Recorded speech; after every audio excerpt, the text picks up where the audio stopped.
Oke guys, karena banyak yang DM saya di Instagram, Bang, apa aja persyaratan kerja di New Zealand?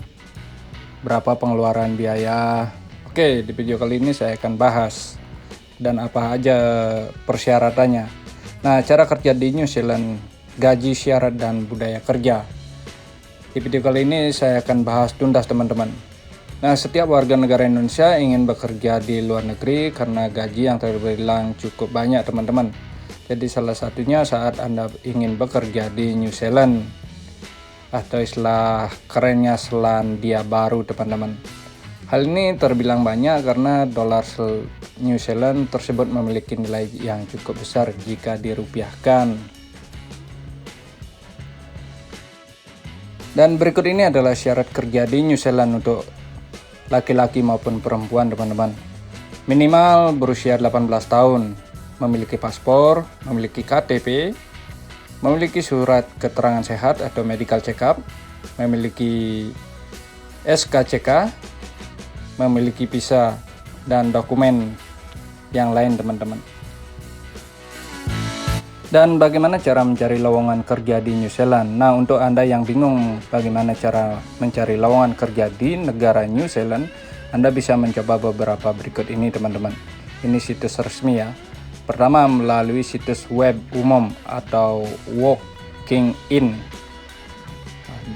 Working Here, New Kiwis, Seek, TradeMe, Indeed, dan Career New Zealand. Dan kebanyakan teman-teman saya yang sudah berangkat ke sana menggunakan Seek, teman-teman.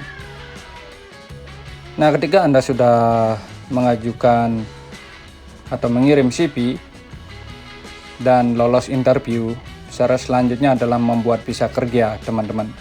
Syaratnya paspor, 2 pas foto, sudah diterima bekerja oleh pihak perusahaan di New Zealand, memiliki kesehatan yang baik melalui rongsen dada dan pemeriksaan kesehatan yang lain atau medical check-up, tidak pernah terlibat kriminal, berusia minimal 18 tahun, dan memiliki finansial yang stabil melalui laporan bank, teman-teman. Dan itu syarat yang wajib ya teman-teman bagi yang ingin bekerja di New Zealand. Akan tetapi banyak hal-hal yang harus diperhatikan sebelum ke New Zealand. Berdasarkan pengalaman, saya ngomong berdasarkan pengalaman ya di perhotelan, bukan hoax.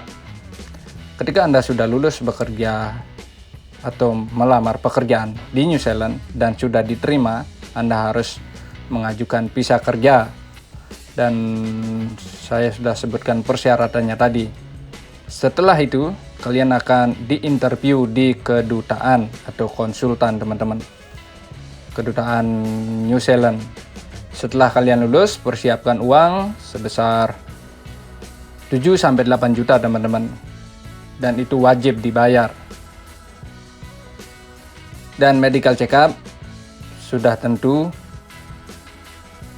kalian cari di rumah, di mana biasanya medical check-up, dan kemarin teman saya menghabiskan medical check-up 5.500.000 teman-teman. Dan untuk bekerja di perhotelan, saya ngomongin perhotelan ya, karena basic saya di perhotelan. Ketika Anda sudah lulus, pertama pengeluaran yang wajib medical check-up kurang lebih 5.500.000. Yang kedua, visa kerja ketika Anda sudah lulus di konsultan, bayar 7-8 juta. Yang ketiga, kalian harus beli tiket kurang lebih 11 juta untuk berangkat ke New Zealand, dan uang tiket itu tidak di-refund atau tidak dikembalikan oleh perusahaan. Dan ketika kalian sudah nyampe di New Zealand, kalian akan tinggal di sana untuk bekerja. Sebelum dapat rumah, tentu kalian akan menginap di hotel dan bayar teman-teman. Dan banyak sekali yang DM saya, Bang, saya ingin kerja di New Zealand, umur saya udah sekitar 40-an, bisa nggak? Jawabannya bisa, kalau 40 masih bisa. Masih bisa teman-teman. Akan tetapi hal yang perlu diperhatikan ini yang banyak orang tidak nge-share atau tidak ngasih tahu ya, bahwa kerja di New Zealand itu ada potongan resmi dari pemerintah atau pajak, teman-teman. Jadi pajak di New Zealand itu besar sekali. Yang pertama, setiap kali gajian, biasanya di New Zealand kerja di perhotelan itu dibayar setiap minggu. Setiap kalian gajian, pokoknya setiap gajian kalian akan dipotong 17% tax dari pemerintah. Dan akan dirifan oleh pemerintah setelah 1 tahun. Itu terserah pemerintah ngasih berapa. Itu yang pertama. Yang kedua, biaya rumah tinggi, teman-teman. Biaya rumah itu bayarannya bukan per bulan, per minggu. Jadi banyak teman-teman yang dikasih tahu manis-manisnya saja waktu kerja ke New Zealand. Sampai situ menangislah kalian. Setiap kali gajian dipotong 17% oleh pemerintah tax. Terus bayar rumah per minggu kurang lebih 250. Dan untuk mencari rumah, kalau bisa kalian ke sana 4 orang lah biar bisa ngambil atau sewa rumah. Kalau kalian ke sana sendiri, itu susahnya minta ampun, teman-teman. Kalian harus ngekos. Ngekosnya pun harus diinterview. Kalau nggak disetujui oleh yang punya rumah, kalian tidak bisa ngekos di situ.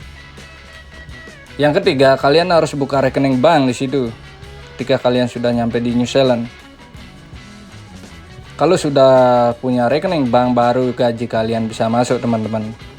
Jadi total pengeluaran untuk ke New Zealand perlu diperhatikan. Uang medical 5.500.000 kurang lebih. Uang visa 7-8 juta. Uang tiket 11 jutaan.